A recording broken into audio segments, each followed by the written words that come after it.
Rich Ross, Senior Managing Director and Head of Technical Analysis at Evercore ISI, argues that market conditions are increasingly aligned for a strong extension of the bull cycle, with the S&P 500 heading towards 7,000 by the end of 2025, 7,400 in early 2026, and potentially 8,000 by the end of next year. His framework covers interest rates, currencies, commodities, and equities, with the following 10 standout trades shaping his outlook for 2026.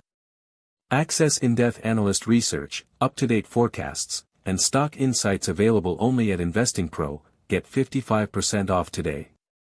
The S&P 500 rally continues. Ross remains bullish from both the macro and macro perspectives, arguing that falling inflation, yields, and energy prices, combined with steeper yield curves and tighter spreads, creates a favorable environment for market capitalization expansion across all sectors and styles. Long-term bonds. Ross predicts the 10-year U.S. Treasury bond will fall to a range of 3.0% to 3.6%, following declines in 2-year bond yields, inflation, and interest rates. He sees yield curve steepening, a setup he considers constructive for both bonds and equities.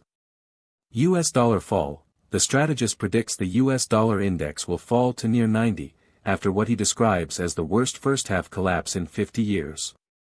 He sees the continued weakness of the dollar as a major positive factor for global risk assets. Euro breakout. Ross expects euro to US dollar to break above 1.20, emerging from a 10-year base. He also signals strength in the offshore Chinese yuan and sees US dollar to Japanese yen stagnating near 160. Crude oil fall. WTI crude oil futures are expected to fall significantly, breaking a multi-year high. Ross argues that falling oil prices, in the absence of a recession, are historically a positive factor for stocks. Gasoline collapse. Natural gas futures are expected to fall to near $2. Ross highlights this as an underestimated positive factor for consumers and risk assets.